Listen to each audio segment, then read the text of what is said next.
Well, good morning, everyone. Welcome to Hope Church. My name is Jason. I'm the lead pastor on staff. To everyone in the room, to everyone online, welcome. We're so glad you're here today. I want to begin with a word association game today. Word association games are simple. I say a word.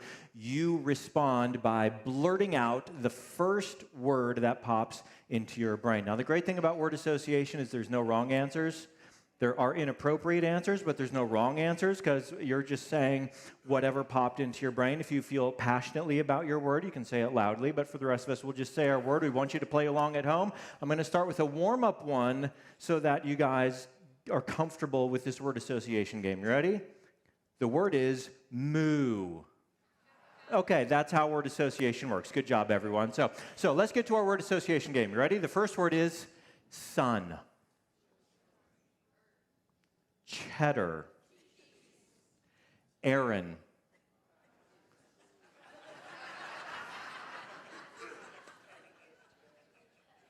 You said Rogers?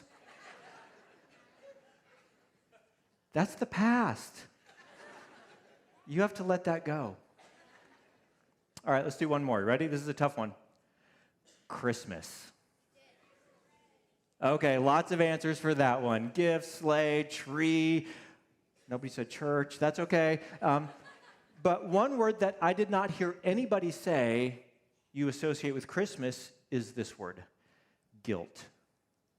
What's odd is that Matthew, who was one of the 12 disciples of Jesus, Matthew, who was one of the 4 biographers of the life of Jesus, did associate Christmas with guilt. You see, there are only 2 accounts of the Christmas story written in the New Testament. One of them was written by Matthew, one was written by Luke. And Matthew, when he sat down to write the story of Christmas, he started with the genealogy of Jesus because his first original audience, it was first century Jews. And these were people who were waiting for a Messiah. They believed a Messiah would come. But if this was a legitimate Messiah, he had to be related to all the right people, people like Abraham and people like King David.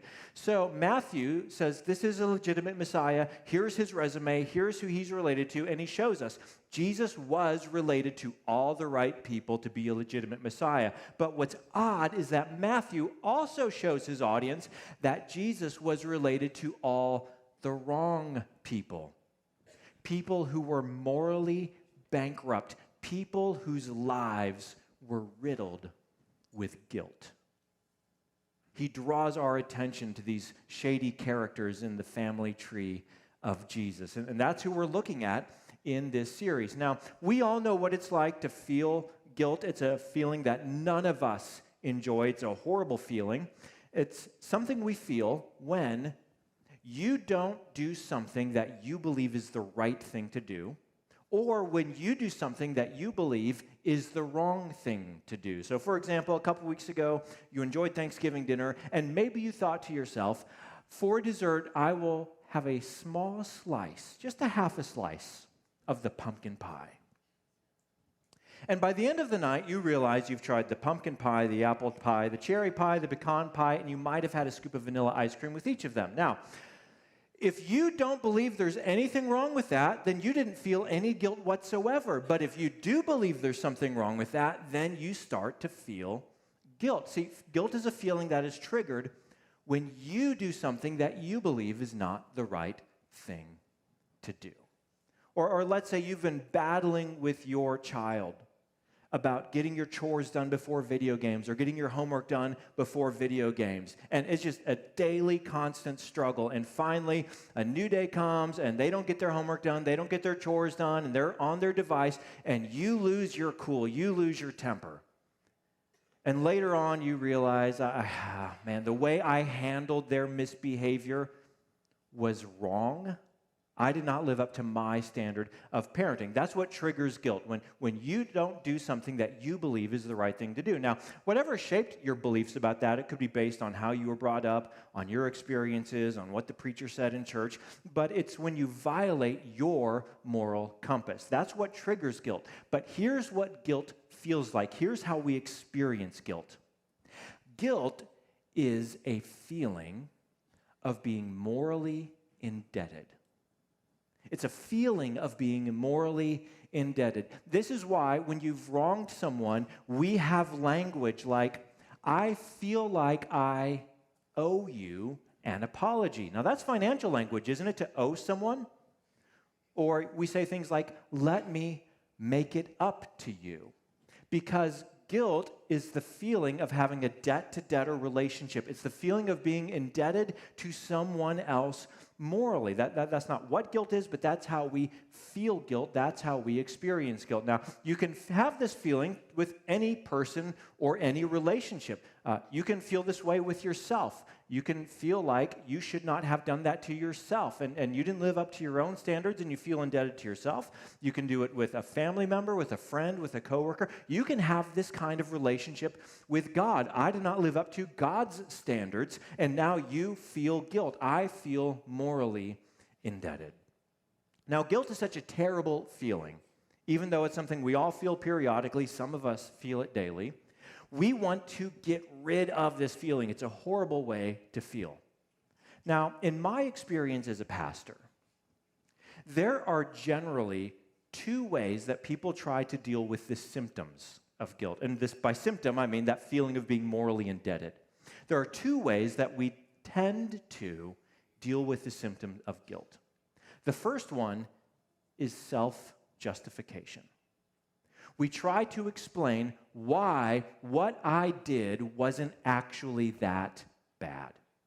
We try to explain why, if you look at my actions from a certain angle, it actually wasn't the wrong thing to do. Yes, I lost my temper with my kid, but I gave him 3 warnings, and still he's on that device. He had it coming.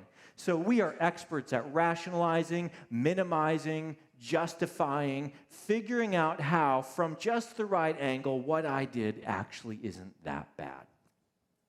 Now, the second way that we try to deal with this is by hiding what we've done. We take our past, we take our shame, we take our actions, we shove them in the closet with the other skeletons, we lock the door, and we throw away the key, and we just don't talk about that anymore. We pretend like that never happened. Today, as we continue looking at people from the family tree of Jesus, we're going to meet one of his ancestors who had a dirty little secret. And he dealt with his feeling of moral indebtedness, first by justifying what he had done and why it really wasn't that bad.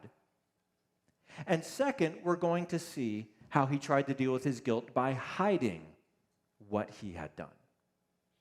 But here's the problem.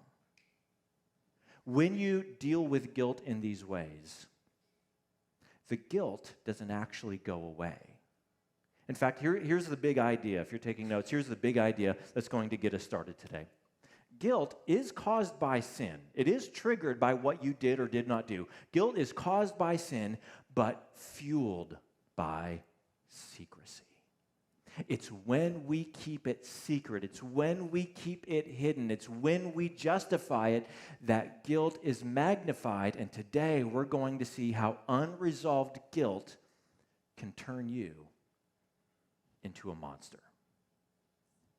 But finally, we're going to see how by the end of this story, there's a breakthrough. There's a breakthrough in this character's story arc where he suddenly decides, I'm not going to justify, I'm not going to hide what I've done, and he finds a new path forward in life, and it's one that actually resolves guilt. And that's why I think today is worth the price of your attention. There's only one way to actually resolve guilt, not on the symptom level, but to deal with it at the roots and rip it out of your life so you can live life with a clean conscience and at peace with your past.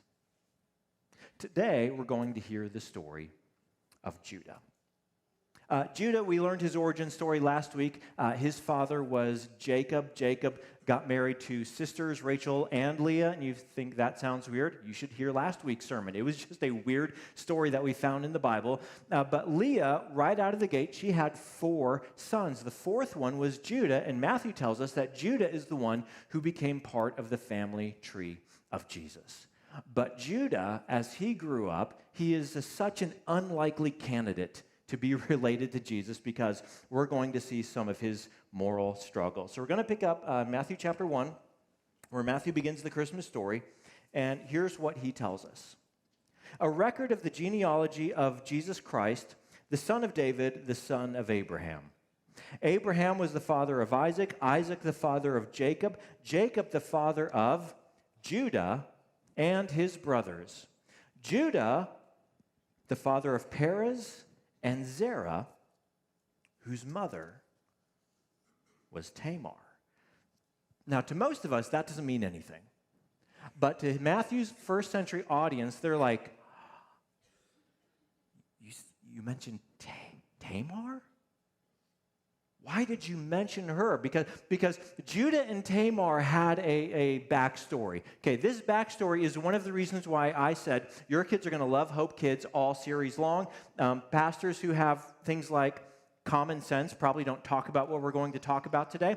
But Matthew draws our attention to the story of Judah and Tamar. But what's interesting is, as we look at the story of Judah and his brothers, Judah had a brother who was incredibly famous. In fact, you've probably heard of his brother, Joseph. Joseph was the favorite son of Jacob. He had a richly ornamented robe, we're told. If you ever went to Sunday school or vacation Bible school a day in your life, you heard the story of Joseph and his robe. If you didn't grow up in church, you've at least heard of Joseph in the Technicolor Dreamcoat. Same guy, just Donny Osmond played the role that time.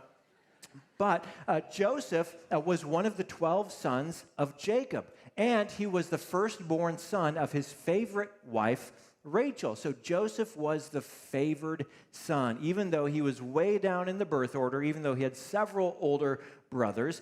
Joseph was the one who got all the spoiled treatment from his father, Jacob. He got the good stuff. He got the easy chores. Jacob totally, unapologetically, without even pretending, favored Joseph. The result was that Joseph, by the time he was a teenager, he was a spoiled brat. And his older brothers did not appreciate their younger brother who always got protected by dad when he deserved to get punched in the nose. And so finally, they had enough of Joseph. So one day, the brothers are out working in the field, tending the flocks, and Jacob sends Joseph out to check on his brothers and come back with a report. And you can imagine that, a snotty teenager is not going to give a favorable report about what his brothers are up to. So they come up with an idea. They see Joseph coming out, and they're miles away from home, and they said, "Here he comes. Let's kill him. Let's just murder our brother. Then we can stop hearing from Dad about how wonderful Joseph is, and why can't you all be like Joseph? We can stop hearing his sniveling voice talking about how awesome he is and how we're a bunch of losers. Let's just kill him. Be rid of him." But Judah intervened. Here's how he intervened. Genesis 37:26. Judah said to his brothers, "What will we gain if we kill our brother and cover up his blood?" That doesn't get us anything. Guys, we can gain something by getting rid of him in a more creative way. Come, let's sell him to the Ishmaelites and not lay our hands on him. After all, he is our brother, our own flesh and blood. His brothers agreed. Now, doesn't that warm the heart at Christmas time? He's our brother. Let's just sell him to slave traders who are heading down to Egypt. Yeah, let's hold hands and sing a song together, right? So that's Judah's idea. Let's not kill him. Let's sell him to slave traders. The problem is, what do they tell Dad when they get back home and Joseph has gone missing? So they decide to take his richly ornamented robe, they rip it up, they slaughter a goat, they cover the robe in blood, and they take it back to their father. And here's what they said, verse 31. Then they got Joseph's robe, slaughtered a goat, and dipped the robe in the blood. They took the ornate robe back to their father and said, "We found this. Examine it to see whether it is your son's robe." He recognized it. Mentally, keep track of that word. He recognized it and said, "It is my son's robe. Some ferocious animal has devoured him. Joseph has surely been torn to pieces." And now, Judah and his brothers have a secret.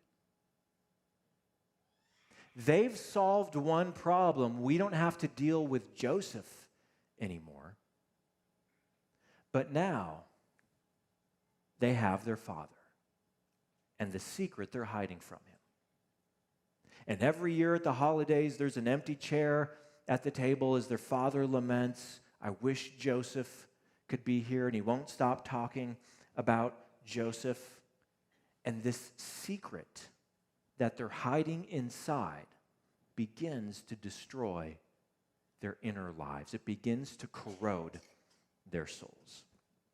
Now, that's the first secret that Judah has. For the rest of our time, I'm going to show you the second dirty little secret that Judah had.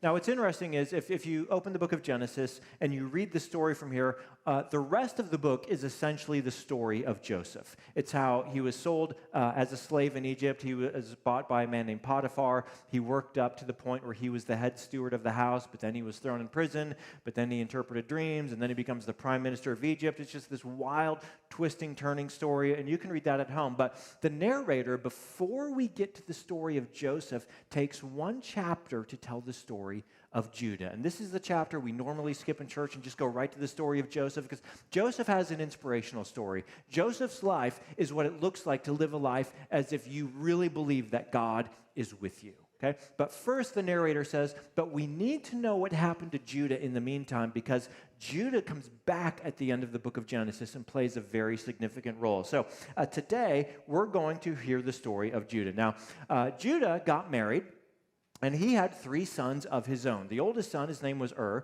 When he became of marrying age, Judah arranged for him to be married to a young woman so that they could start a family together. That's what they did back then. They had arranged marriages. But here's what happened to Judah and his son Genesis 38, verse 6. Judah got a wife for his firstborn, and her name was Tamar, to which some of you are thinking, wait a minute. In the genealogy, didn't Matthew say that Judah was the father of Perez and Zerah, whose mother was Tamar? But, okay, this is not very Christmassy, but I'm warning you, Matthew sent us off in this direction. This was not my idea.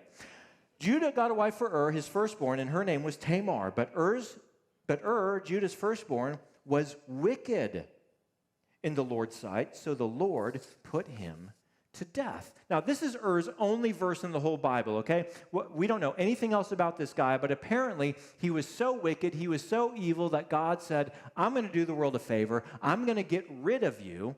And he just died like that. Now, he did not have any children. We don't know how long he had been married, apparently not very long. So now, at a very young age, Tamar is made a widow, and she doesn't have any children. Now, in that culture, there was a tradition. If a man died and he was married and he and his wife did not have any children, the widow would go and live in the home of her father-in-law, and her father-in-law would provide for her. And if the father-in-law had any more sons who were bachelors, then that son had an obligation. It was called the Levirate law, and he would take the widow as his wife, and the first son that they had together would be named after the deceased brother. And he would take the place of the deceased brother, namely all the land, all the titles, all the inheritance would be passed down to that son as if he were the firstborn son of the deceased brother. It was just a way for family lines to stay stable, for inheritances, for farms, for everything to just get passed down from generation to generation as a way to stabilize society. So that's what happened. He had a second son named Onan, and when he got old enough to marry, Onan took Tamar as his wife. Now, I'm skipping these verses. You can read them at home if you want to. But Onan refused to have children with Tamar. And he also was evil, and God said, I'm striking you down as well. So just like that, is dead, Onan is dead, and Judah has one more son named Shelah. But he doesn't know if it's a good idea for his thirdborn to also marry this woman. Verse 11. Judah then said to his daughter-in-law Tamar, live as a widow in your father's household until my son Shelah grows up, for he thought he may die too, just like his brothers. Don't call us, we'll call you.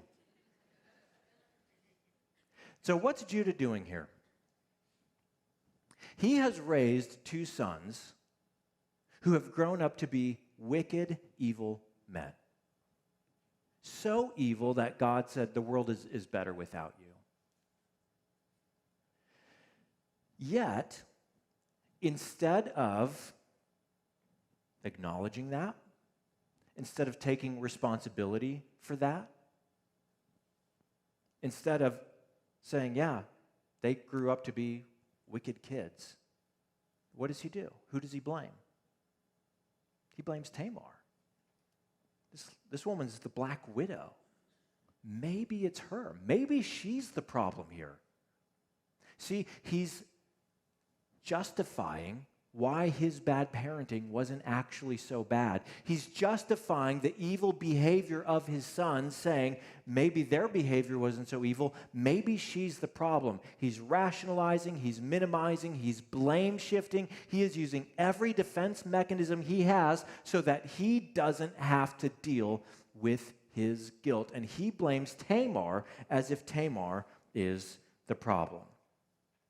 But here's what happened, verse 12. After a long time, so she's been living at her father's home for a long time, Judah's wife, the daughter of Shua, died. When Judah had recovered from his grief, he went up to Timnah to the men who were shearing his sheep, and his friend Hira the Adulamite went with him. When Tamar was told, your father-in-law is on his way to Timnah to shear his sheep, she took off her widow's clothes, covered herself with a veil to disguise herself, and then sat down at the entrance to Enaim, which is on the road to Timnah. For she saw that though Shelah had not grown up, she had not been given to him as his wife. So she's been home a long time. She's been at her father's house a long time, and she recognizes there's no way. This isn't happening. He is hanging me out to dry. So she comes up with a plan. Her plan is, when it's sheep shearing season, I know where my father-in-law goes. And by the way, this is like payday for them. Imagine getting paid twice a year, and that's your paycheck. So all the men gather, they shear sheep, and it is a party, and everyone is getting paid, and it is celebratory. She knows the route her father-in-law is going to take to get there, so she thinks to herself, I'm going to sit at that intersection, I'm going to take off my widow's clothes, and I am going to dress like a prostitute. Because Tamar knows something about Judah's character. If she dresses like a prostitute, he'll probably treat her like a prostitute. Here's what happens, verse 15. When Judah saw her, he thought she was a prostitute, for she had covered her face. Not realizing that she was his daughter-in-law, he went over to her by the roadside and said, come now, let me sleep with you. And what will you give me to sleep with you? She asked. I'll send you a young goat from my flock, he said. Apparently that was the going rate for something like that in those days. Do you have the goat on you? No, it's in my other jacket. Will you give me something as a pledge until you send it? She asked. He said, what pledge should I give you? Your seal and its cord, and the staff in your hand, she replied. Now to us, that doesn't mean anything. This is basically saying, I'll hang on to your driver's license until I get the goat. Because his seal, his cord, that was how they stamped things. That was how he sealed things. That was essentially his signature. So your staff, your seal, your cord, this would be like saying, you hang on to my driver's license, prostitute, until I send the young goat in your direction. So this will work out fine. So he gave them to her and slept with her, and the narrator tells us, she became pregnant by him.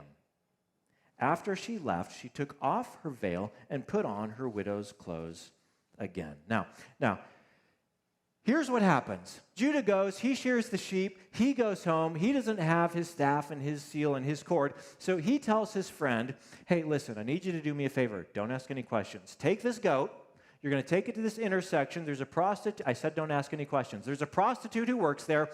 Give her the goat. Get my driver's license back. And don't ask any questions. So his friend does it. He takes the goat. He goes to the intersection. There's no prostitute working that corner. So he asks some men from that town, hey, where's the prostitute who works this corner? And they're like, there's no prostitute who works this corner. What are you talking about? He asks around. It's getting awkward. So he takes his goat, or takes Judah's goat, and goes home. And he's like, Judah, nobody knows who this woman is. We don't know what happened. He's like, fine.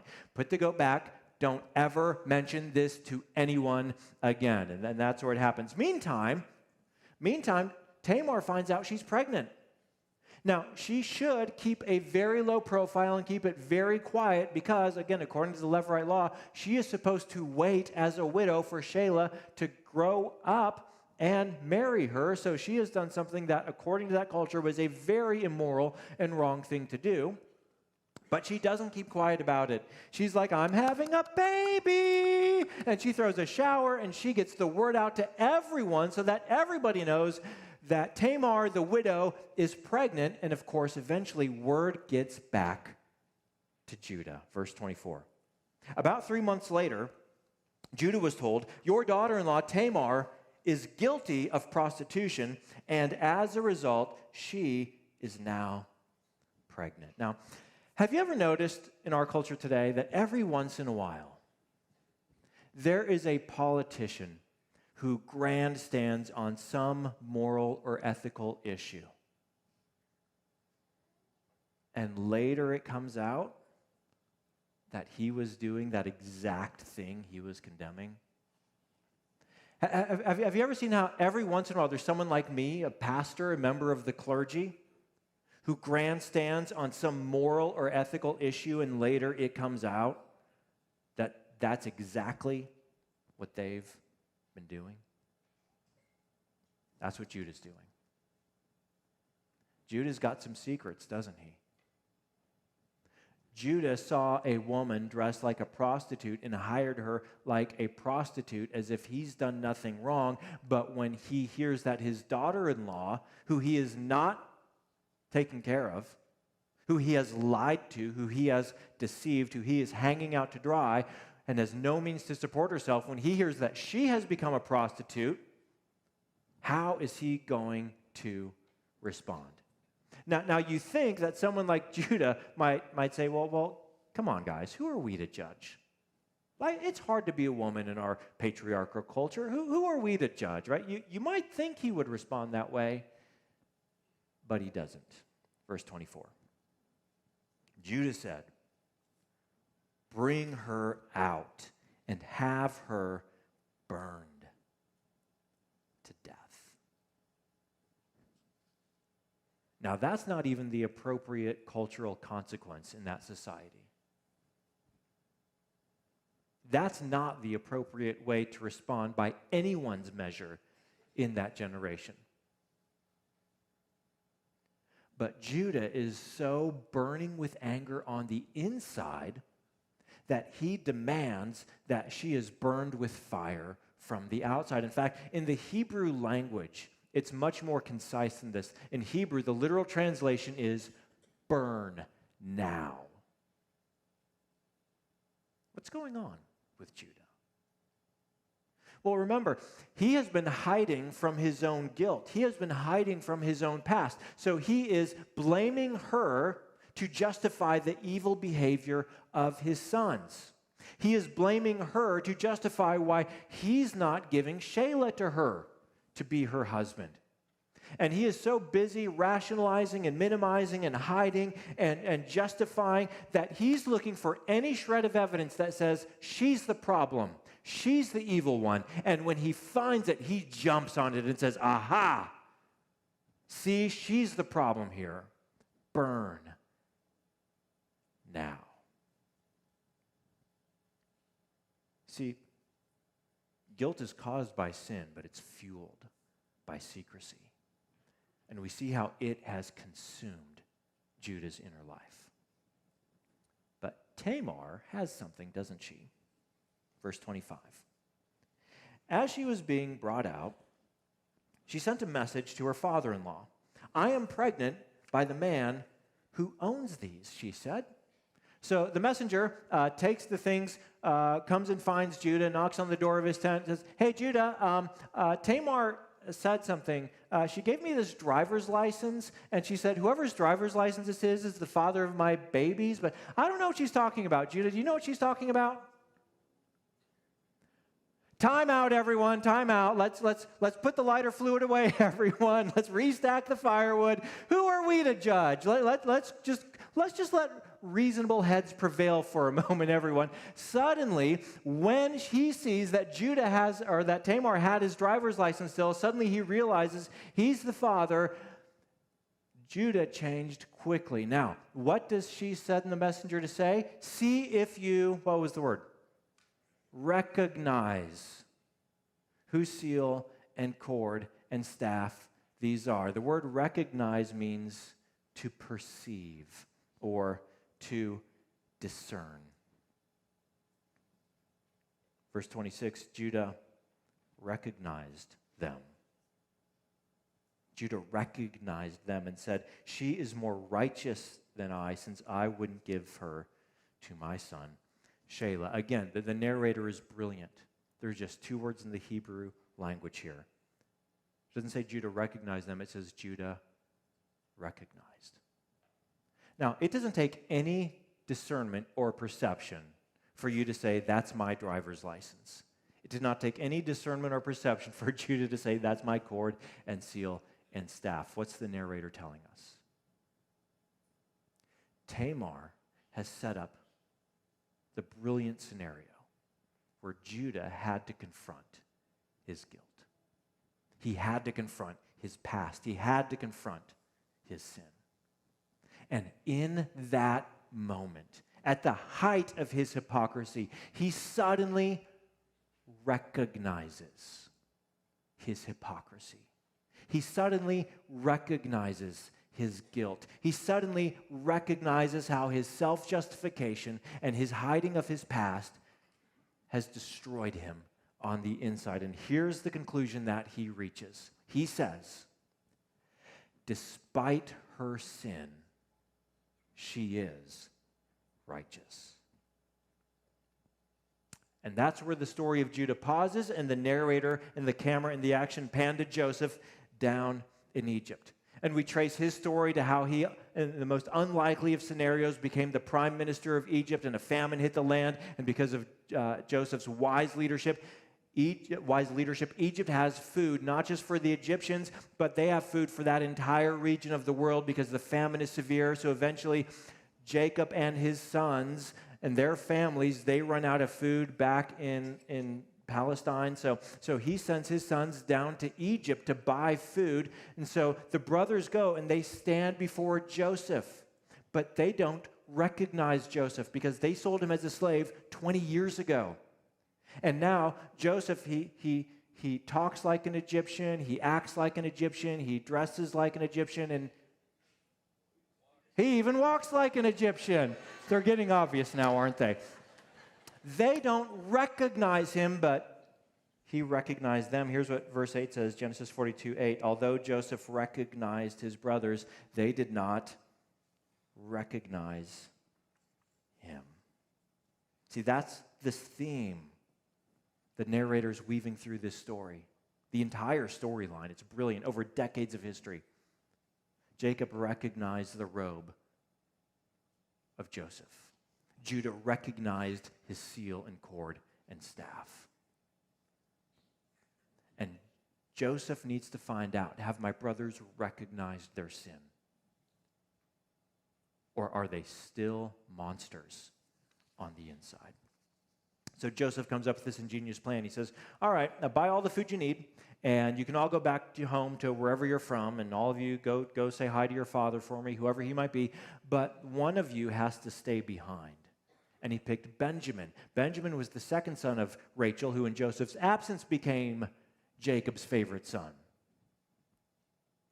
And Judah, at this point, Judah, who among the brothers had recognized his past, who had recognized his sin, who had recognized and owned his guilt thanks to Tamar, Now he intervenes, and here's what he said in Genesis 44:33.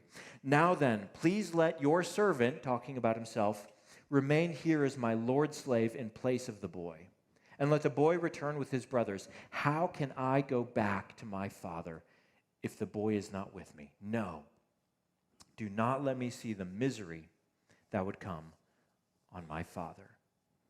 Judah says, let me stay in his place, my life for his life. Judah practices substitutionary atonement. He says, let me take his place so that my brother can go free. And at this point, Joseph knows his heart has changed. Judah has repented. He has recognized his sin. And now Joseph can practice forgiveness. But that's another sermon for another day. Let's wrap up the story of Judah back in chapter 38. Back to Tamar and Judah. When the time came for her to give birth, there were twin boys in the womb. As she was giving birth, one of them put out his hand, so the midwife took a scarlet thread and tied it on his wrist and said, this one came out first. But when he drew back his hand, his brother came out.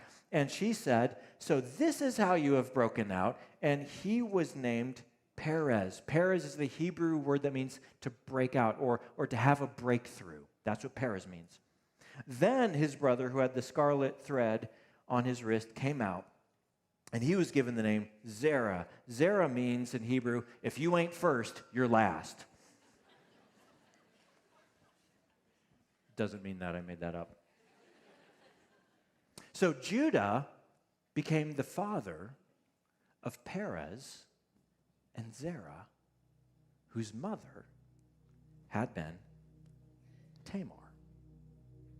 And Perez, whose name means to break through, became part of the family tree of Jesus because the story of Judah teaches all of us that Christmas means that despite your past, God's grace can break through into your life. No matter how many years you've been rationalizing, no matter how many years you've been blame shifting, no matter how many years you've been hiding that skeleton, Christmas means that God's grace will break out into our dark world. And you can have a breakthrough in your own life to experience that the moment that, like Judah, you recognize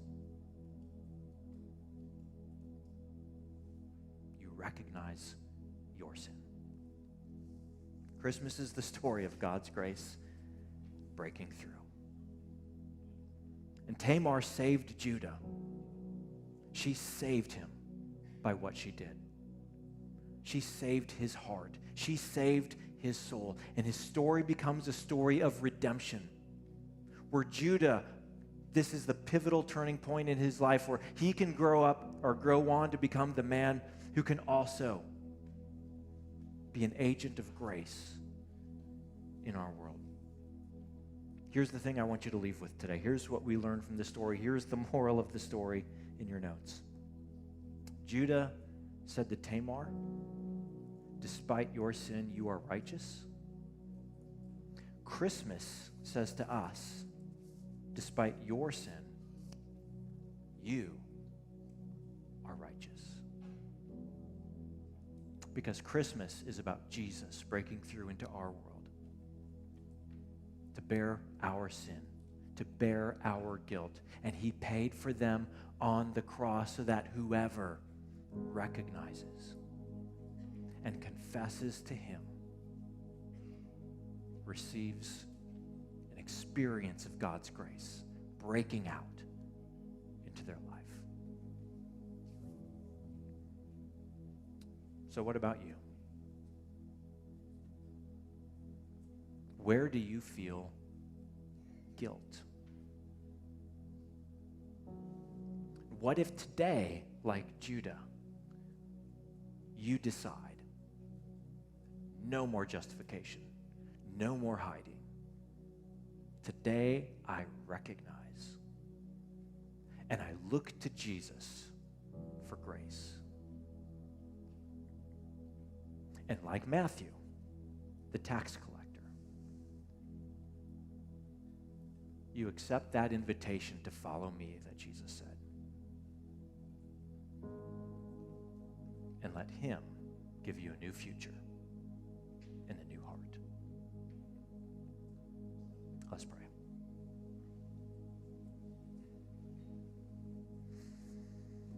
Father in heaven, today I pray for the man or the woman who is overcome with guilt. Whether it's pervasive or something that just keeps coming back and they can't get away from. Who's stuck because they can't undo the past, they can't make it up to someone, they can't make it up to themselves, or they can't make it up to you. Father, I ask that today they'll have a breakthrough of your grace. So that rather than excusing, rather than hiding, we have the courage in your presence to recognize our own sin. And turn it over to you because you are a God of grace. You are a God who declares sinners forgiven and righteous in your sight. I ask that we will all have an experience of that grace, that it breaks out into our lives so that we can be a people of peace. We ask for this gift this Christmas season in the name of Jesus who died for us.